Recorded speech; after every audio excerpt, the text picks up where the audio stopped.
வணக்கம் நண்பர்களே. இன்று நாம் பார்க்க இருப்பது நடிகை MS சுப்புலட்சுமி அவர்களின் வாழ்க்கை வரலாறு.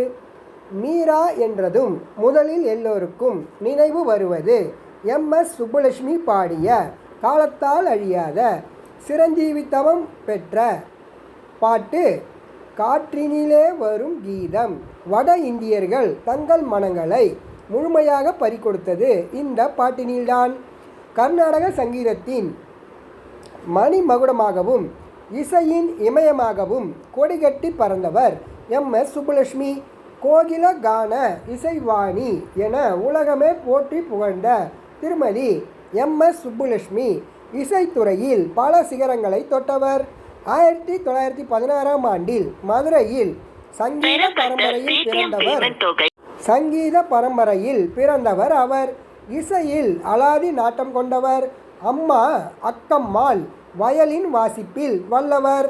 மகள் சண்முக வடிவு வாய்ப்பாட்டிலும் புகழ்பெற்றிருந்தார். தனது 15வது வயதினிலேயே வீணையில்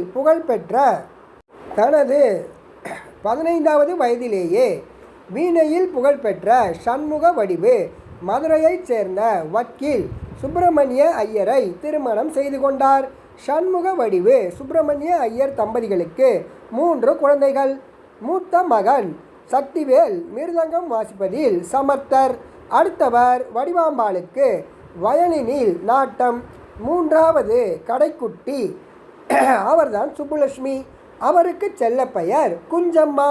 அவர்கள் வசித்த இல்லம் சதா சங்கீதமயமாக இருக்கும். தாயை பின்பற்றி கடைக்குட்டி குஞ்சம்மாவும் பாடத் தொடங்கினார். தானாகவே கற்றுக்கொண்டார். தாயும் மகளுக்கு இசையை அதன் வளங்களை கற்றுத்தந்தார். தாயின் உதவி அவரை பெரிய பாடகியாக உயர அடித்தளம் அமைத்து கொடுத்தது. குஞ்சம்மாவின் குரலை கேட்டவர்கள் குழந்தையின் சாரீரம் கர்ணாமிர்தம் என்று பாராட்டினார்கள். தொடர்ந்து முறையான சங்கீத பயிற்சியை மேற்கொண்டார். அங்கங்கே கோவில் விழாக்களில் அவரது பாட்டை கேட்ட மக்கள் இவரது குரல் அதிசயத்தக்க தெய்வான கிரகம் பொருந்திய குரல் என்று ஒருமனதாக பாராட்டினார்கள். 1926இல் HMV நிறுவனம் ஏற்பாட்டின்படி வீணை இசையை கிராமபோன் இசைத்தட்டில் பதிவு செய்ய சண்முகவேலு சென்னைக்கு வந்தார். கூடவே சிறுமி குஞ்சம்மாவையும் அழைத்து வந்தார். அப்போது அவருக்கு வயது 10 தான். தனது வீணை இசை ரெக்கார்டிங் முடிந்ததும் தன் மகளின் வாய்ப்பாட்டையும் பதிவு செய்யுமாறு அவர் கேட்டுக்கொண்டார். HMV நிறுவனம் குஞ்சம்மா பாடிய மரகத வடிவும் செங்கதிர் வேலும் என்று முருகன் மீது பாடிய ஒரு பாடலை மலிவு விலை கேசட்டில் பதிவு செய்தார். மார்க்கெட்டுக்கு வந்த அந்த மலிவு விலை கேசட்டுக்கு மகத்தான வரவேற்பு மக்களிடமிருந்து கிடைத்தது. இதில் குறிப்பிடத்தக்க விசேஷம் என்னவென்றால், அந்த காலகட்டத்தில் வெளிவந்த பல கர்நாடக இசை கலைஞர்களின் கேசட்டை காட்டிலும் குஞ்சம்மா பாடிய மலிவு விலை MS சுப்புலட்சுமியின் வசந்த காலம் வர்ஷிக்க தொடங்கியது. அந்த கேசட் அட்டையில் எடி டைமிங் சாங் பாடியவர் MS சுப்புலட்சுமி வயது 10 என்று அச்சிடப்பட்டு இருந்தது.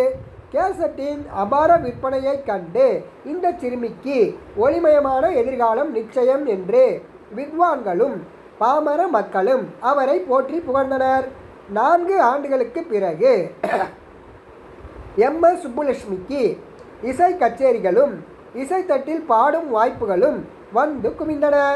1933இல் கும்பகோணத்தில் மகாமக திருவிழா பொருட்காட்சியில் MS பாடினார். யாரை பாட வைக்கலாம் என்று ஆலோசித்த போது கும்பகோணத்தைச் சேர்ந்தவரும் கலை மேதையுமான டைரக்டர் K. சுப்பிரமணியம் மதுரையில் சுப்புலட்சுமி என்ற புதிய பாடகி இருக்கிறார், அற்புதமாக பாடுகிறார், அவரை பாட வைக்கலாம் என்று யோசனை கூற அந்த வண்ணமே அவரை பாட வைத்தார்கள். MSVயின் கச்சேரியை கேட்ட மக்கள் அற்புதமான இசை சாரீரம், பிரமாதம், சாட்சாத் சரஸ்வதி தான் இந்த பெண் என்று போற்றினார்கள். அதே கண்காட்சியில் மீண்டும் அவரை பாட வைத்தனர் குழந்தை மக்கள். அவரது இசையை கேட்டு ஆனந்த பிரவாகத்தில் நனைந்தனர் மக்கள். அப்போது டைரக்டர் கே. சுப்பிரமணியம் சேவாசதனம் என்ற படத்தை தயாரித்து இயக்க திட்டமிட்டிருந்தார். ஆனந்த விகடன் பத்திரிகையில் தொடராக வெளிவந்த அந்த நாவலை எழுதியிருந்தவர் புரட்சி நாவலாசிரியர் முன்ஷி பிரேம்சந்த் என்பவர் ஆவார். வரதட்சணை கொடுமையால் இளம் பெண்களை பலவந்தமாக வயோதிகர்களை திருமணம் புரிந்து கொள்ளச் செய்து வாழ்க்கையில் சித்திரவதை செய்யப்படும் அபலை பெண்களின் கண்ணீர் கதை சேவாசதனம். சேவாசதனத்தில் கதாநாயகி அபலை பெண்ணாக MS சுப்புலட்சுமியும் வயோதிக கணவராக FG நடேசையர் என்ற நாடக நடிகரும் நடித்தனர். Director K. சுப்பிரமணியம் இயக்கத்தில் இதில் MS பாடிய ஆதரவற்றோர்கட்கெல்லாம் என்ன செய்வேன் எங்கு செல்வேன் மாறா மணன் உமா மணன் போன்ற பாட்டுக்கள் ரசிகர்கள் மகிழ்வித்தன. அதே சமயம் சமூக கொடுமைக்காக ஒரு பேதை பெண் கடவுளிடம் கதரும் பாணியில் அமைந்த பாடல்கள் அவர்களது கண்களையும் குளமாக்கியது. கதையின் நாயகி சுமதி பிரபல பாடகியாக மாறி அபலை பெண்களுக்கு அடைக்கலம் அளிக்கும் சேவாசதனம் எனும் அபய நிலையத்தை தோற்று வைக்கிறாள். இதுவே கிளைமேக்ஸ். MS சுப்புலட்சுமி சுமதியாக தோன்றி நடிப்பில் மனம் உருக வைத்தார். MS-இன் சினிமா பிரவேசம் கலை உலகிற்கும் கலைஞர்களுக்கும் ஒரு கௌரவத்தை ஏற்படுத்தியது. MS-ஐ பற்றி டைரக்டர் கே. சுப்பிரமணியம் எழுதி இருந்தது. MS-இடம் தனித்திறமை உண்டு. அவருக்கு ஒத்திகையே தேவைப்படாது. பாத்திரத்தின் தன்மையை மனதில் புரிந்து கொண்டு அதற்கேற்ப வசனம் பேசி நடித்து முகபாவங்களை வெளிப்படுத்தக்கூடிய சக்தி அவரிடம் நிறைய உண்டு. அருட்பிரசாதமாக அவரது இனிய குரல் அவரிடம் அமைந்திருப்பது போல வேறெந்த பாடகிக்கும் அமையவில்லை. திரு வலம்புரி சோமநாதன் எழுதியுள்ள தமிழ் பட உலகின் தந்தை டைரக்டர் கே. சுப்பிரமணியம் சேவாசதனத்தை அடுத்து MS சுப்புலட்சுமி பாடி நடித்த அடுத்த படம் சகுந்தலை. MS மொத்தம் 4 படங்களில் மட்டுமே நடித்தார். 30க்கும் சற்று அதிகமான பாடல்களை மட்டுமே பாடினார். ஆனால் ஆயிரக்கணக்கில் பாடிய பாடகர் பாடகிகளை விட அதிக புகழை பாராட்டை அவர் அள்ளிக்கொண்டார். சேவாசதனத்தில் MS பாடியது குறித்து இசை விமர்சகர் வாமனன் கூறியது: MS அவர்கள் சேவாசதனத்தில் குரு சரவணபவ மா ரமணன் வானத்தின் மீது மயிலாடக் கண்டேன் சந்திரகுரியர் போம்கதி மானினும் ஆகிய பாடல்களை பாடியுள்ளார். சோகமயமான பாடல்கள் ஆயினும் மக்கள் அவற்றை கேட்டு சொக்கி போயினர். சகுந்தலை திரைப்படம் 1940இல் கதாநாயகன் பிரபல பாடகர் GN பாலசுப்ரமணியன். இப்படத்தை திரு சதாசிவம் தயாரித்தார். அவர் அப்போது கல்கியில் திரு MS-ஐ பற்றி எழுதினார். சில மாதங்களில் சதாசிவம் MS சுப்புலட்சுமியை திருமணம் புரிந்து கொண்டார். திருமணம் திருநீர்மலையில் நடந்தது.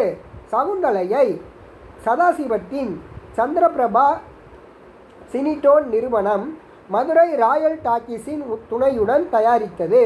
Director LSR தங்கன். பாட்டுக்கள் தேவாமிர்தமாக இனித்தன.